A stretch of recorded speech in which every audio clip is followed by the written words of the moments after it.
I work as a sales representative, so I spend more nights in hotels than in my own home. After 10 years of doing this, I thought I'd seen it all. Dirty rooms, noisy neighbors, fire alarms at 3 in the morning. But nothing prepared me for what I experienced in that small roadside hotel, somewhere between Cincinnati and Columbus. It was October. I remember, because dead leaves were swirling in the parking lot when I arrived. The place wasn't much. One of those old two-story motels with doors that lead directly outside. The kind of place you stay because it's late and you're exhausted, not because you want to. The receptionist was an older woman, about 60, with that tired expression of someone who's worked the graveyard shift for too long. "Room 214, he said, sliding the key across the counter. A real key, not a card. I should have taken that as a sign. "Is there Wi-Fi?" I asked. She nodded without looking at me. "The password is on the desktop." I climbed the outside stairs. The second-floor hallway was dimly lit, with that flickering fluorescent light that makes you feel like you're in a low-budget horror movie. My room was at the end of the hall. When I opened the door, I was greeted by that typical old hotel smell, a mix of cheap air freshener, dampness, and something vaguely chemical. The room was exactly what I expected. A double bed with a faded floral comforter, an old television on a cabinet screwed to the wall, a tiny bathroom. I showered, checked some emails, and got into bed around 11. I was exhausted. I fell asleep almost immediately. I woke up at 2:47 a.m. I know the exact time because I immediately checked my phone. I don't know what woke me up at first, but I had this uneasy feeling that something wasn't right. The room was completely dark except for the faint red glow of the clock on the nightstand. Then I heard it, a soft, steady scratching like nails against wood. It came from a bathroom door. I froze, holding my breath. The scratching continued for about 30 seconds, then stopped. I tried to convince myself it was the pipes, or maybe a mouse in the walls. Old hotels have those problems, don't they? But then I heard footsteps. Clear, slow footsteps, walking from the bathroom toward my bed. The air in the room grew colder. I could see my own breath forming small clouds of darkness. My heart was beating so hard, I thought it would burst out of my chest. The footsteps stopped right next to my bed. I didn't move. I couldn't move. It was as if my body had completely frozen. And then I felt the mattress dip, as if someone had sat on the edge of the bed. I squeezed my eyes shut, praying it was just my imagination. Every fiber of my being screamed at me to run, but I still couldn't move. The weight on the mattress grew more noticeable. And then, I swear to God, I felt a cold hand rest on my ankle above the sheet. I don't know how, but I managed to move. I jumped up, turned on the bedside lamp with trembling hands. The room was empty, completely empty. But the sensation of that weight on the bed had been so real, so undeniably physical. I checked the bathroom, the closet, under the bed. Nothing. But the air was still chilly, and that musty smell was now much stronger, mixed with something else. Something like wet earth or rotten wood. I couldn't go back to sleep. I sat in the chair by the window with all the lights on, waiting for dawn. Every creak from the building made me jump. Around 5 a.m., when the sky began to clear, the cold finally disappeared. I packed my bag and went down to reception before 6. The same woman was still there, drinking coffee from a chipped cup. "How was your stay?" he asked in that automatic tone. I hesitated. Something weird about room 214? His expression changed. For the first time, he looked me straight in the eye. "What happened?" Strange noises, feeling like someone was there. She nodded slowly, as if she weren't surprised. "That room has had its problems. We keep it because we legally can't close it permanently without an official reason, but people complain." "What exactly are you complaining about?" She didn't answer directly. She just said, "There was an incident a few years ago. I guess it didn't end well." She turned away and began sorting through papers, clearly signaling that the conversation was over. I got out of there as quickly as I could. Later that day on the road, I checked my phone. I'd taken a few photos of the room when I arrived, something I do automatically for work to document the condition of the places I stay. When I enlarged the photo of the bathroom, I felt my blood run cold. In the mirror, barely visible, was a shadow, a dark silhouette standing behind where I'd been when I took the photo. But I was alone in that room, completely alone. I deleted the photo immediately. I didn't want it on my phone. It's been 3 years since then. Now I always ask for the room number before checking into any hotel. And if they tell me 214, I look for another place to stay. Always. Narrator's note. The hotel is still operating. Room 214 is still being rented to unsuspecting guests. Some complain. Most simply leave early without saying anything. But they all have that same look when they come downstairs in the morning.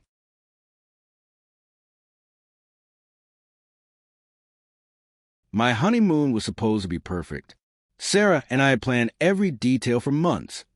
A week at a historic resort in the Virginia mountains, one of those old-fashioned places with Victorian architecture and fireplaces in every room.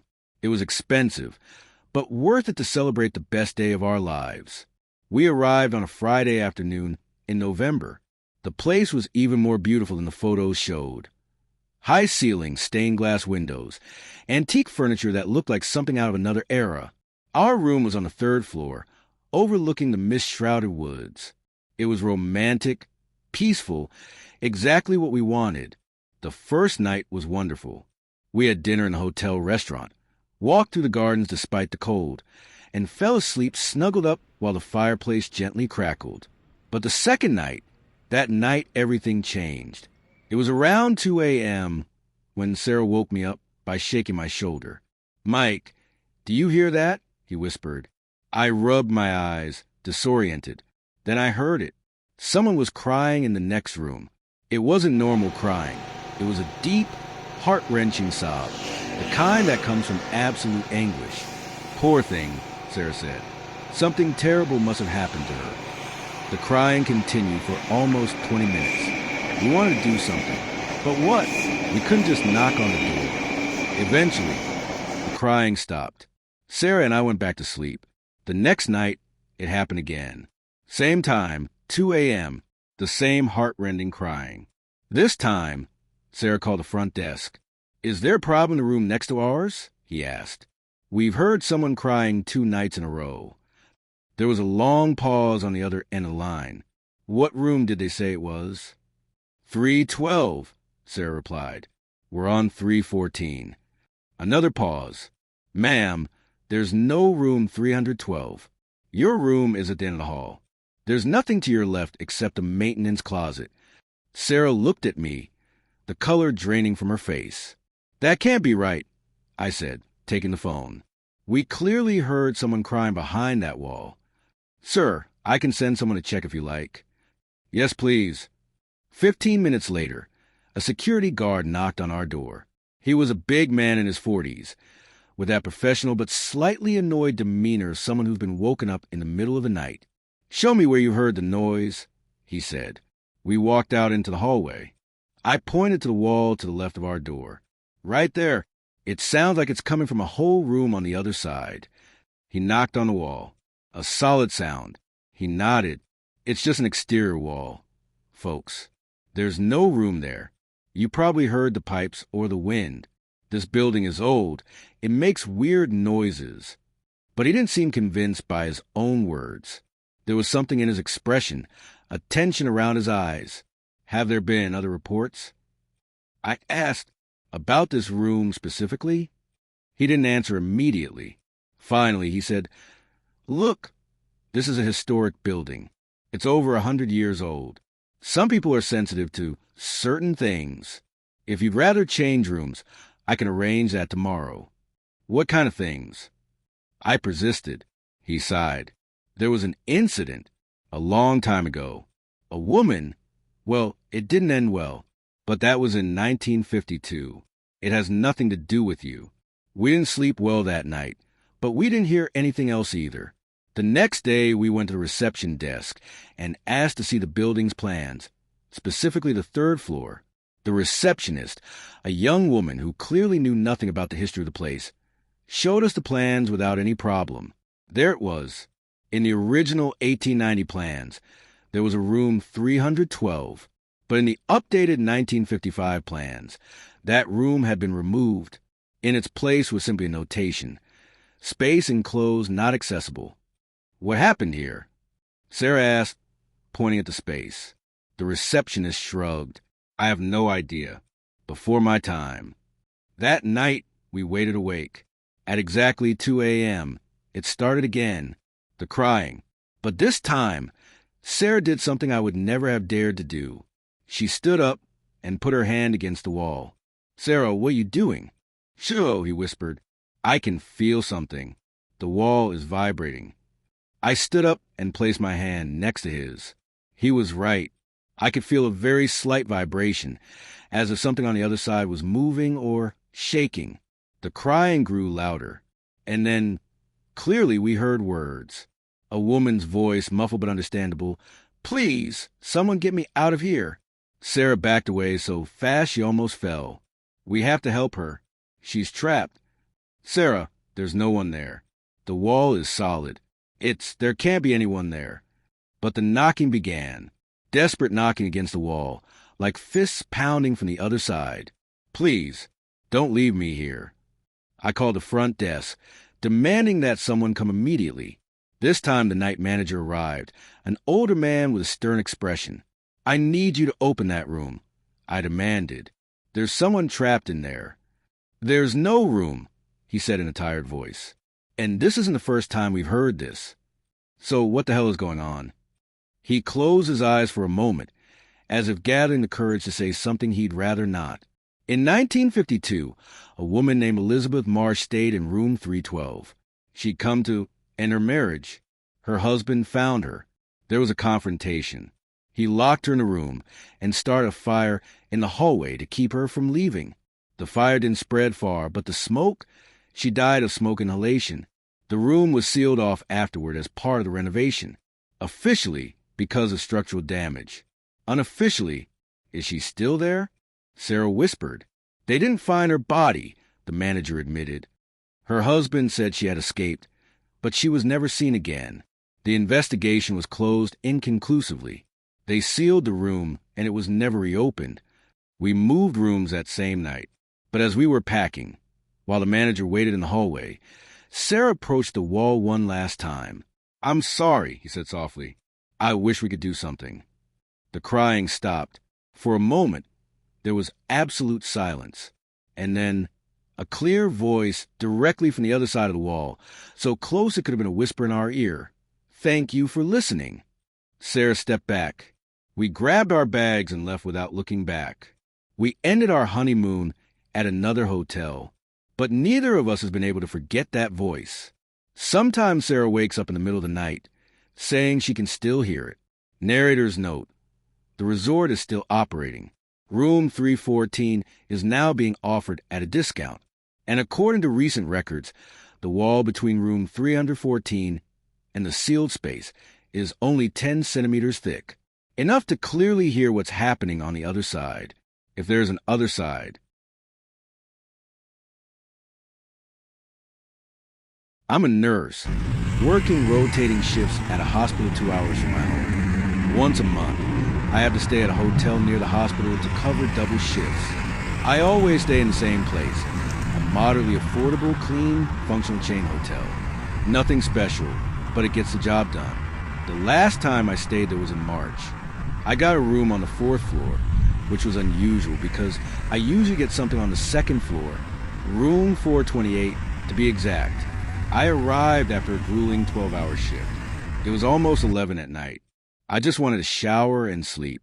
The 4th floor hallway was long and empty, with that strange stillness that hotels have at midnight. My footsteps sounded too loud on the carpet. As I walked toward my room, I noticed a woman standing in the hall, near the window. She was wearing an old-fashioned pale blue dress, and her black hair was tied back in a tight bun.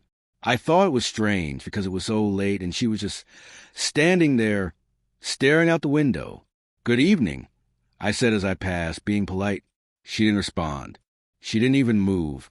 I went into my room and forgot about her. I took a shower, checked my phone, and was about to get into bed when I heard a knock on the door. 3 firm, slow knocks. I looked through the peephole. The hallway was empty. I thought maybe I'd made a mistake, that the sound was coming from another room. I crawled back into bed. 3 more knocks. Louder this time. I stood up, annoyed. Who is it? I called without opening the door. Silence. I looked through the peephole again. This time I saw the woman in the blue dress, standing directly in front of my door. She was completely still, her eyes fixed directly on the peephole, as if she knew I was watching. My stomach tightened. Something about his expression wasn't right. His eyes were completely black, with no visible irises. And he was smiling, but it wasn't a normal smile. It was too wide, too fixed. "Do you need help?" I asked, my voice trembling slightly. She didn't respond, but tilted her head to the side at an unnatural angle, like a bird. The knocking started again, but this time it didn't stop. Knock after knock after knock, each one louder than the last, until the entire door was vibrating. I stepped back, my heart racing. I grabbed my phone and called the front desk. "There's someone banging on my door and they won't stop," I said. "Try to remain calm." "Room 428. I need you to send security." "Of course, ma'am. We'll send someone right away." The knocking continued. I looked through the peephole again. The woman was still there, still smiling, still with those empty black eyes. But now there was something else. Blood. Blood was coming out of her ears, running down her neck, staining her blue dress. I looked away, feeling nauseous. "Oh my God," I whispered. 5 minutes later, I heard footsteps in the hallway. Voices. The knocking stopped abruptly. I heard someone knocking differently, more professionally. Hotel security. I opened the door. A security guard stood there with a confused expression. The hallway was completely empty. Did he say someone was knocking on his door? Yes, there was a woman. Right here. She wouldn't stop. My voice sounded hysterical even to me. He looked up and down the hallway. "There's no one on this floor except you, ma'am." I checked all the cameras on my way up. "No one has been in this hallway in the last 2 hours, except you when you arrived." "That's impossible." I saw her. She was standing right there. His expression changed, becoming more serious. What did she look like? Blue dress, black hair, standing very still. My voice trailed off when I saw his reaction. He knew something. "I'll get you another room," he said quickly. "Right now. Grab your things." "What's going on? Who is that woman?" He hesitated, clearly debating what to tell me. Finally, he sighed. "This used to be a mental hospital, back in the 1940s. A patient, a woman named Catherine, escaped from the 4th floor. She jumped out the window at the end of the hall." I felt my blood run cold. The window where I'd seen her standing the first time. "But that's not the worst of it," the guard continued quietly. "They found her 3 days later. She hadn't jumped. She had hidden in one of the rooms on the 4th floor, and she didn't survive. She died there alone, knocking on doors, trying to get someone to help her." "Which room?" I asked, even though I already knew the answer. "428, this room." I packed my things in record time. The guard escorted me to another room on the 2nd floor. But before we left, I asked him, "Why do you keep renting that room if you know what's going on?" He shrugged wearily. "Because it doesn't always happen. Sometimes people stay there and don't experience anything. And legally, we can't just close rooms because they're haunted. That doesn't officially exist." I didn't sleep well the rest of the night, even in the new room. And when I finally did sleep, I dreamed of a woman in a blue dress, standing in front of closed doors, banging and banging, begging someone to let her out. The next morning, when I stopped by reception to return my key, the receptionist asked me how my stay had been. I briefly told her what had happened. She nodded with an expression that suggested this wasn't the first time she heard that story. "Did you notice anything else unusual about her?" he asked. His eyes were completely black, and there was blood. The receptionist paled. That's how everyone describes her. Those who see her. Old medical records said Catherine had suffered severe hemorrhage before she died, from her ears. Something about pressure and extreme stress. "Why don't you lock that room?" "They already told you, right?" "We can't, but..." He leaned closer, lowering his voice. If you ever come back and are off of the 4th floor, turn it down. Always turn it down. It's been 6 months since then. I still stay at that hotel once a month. But I always specifically ask to be on the 2nd or 3rd floor. And I never, ever use the elevator that goes to the 4th floor. I take the stairs and make sure I don't walk down that hallway. Because a part of me, a part one can't rationalize or ignore, knows that if I see that woman again, if I hear those knocks again, maybe this time I won't be stopped by a closed door. Narrator's note. The hotel updated its reservation system last year. Room 428 now shows as unavailable in the online system. But technically, it's still a functional room. And according to internal records, when someone stays there, the complaint rate is 73%. Most request a room change in the middle of the night. None return to the 4th floor.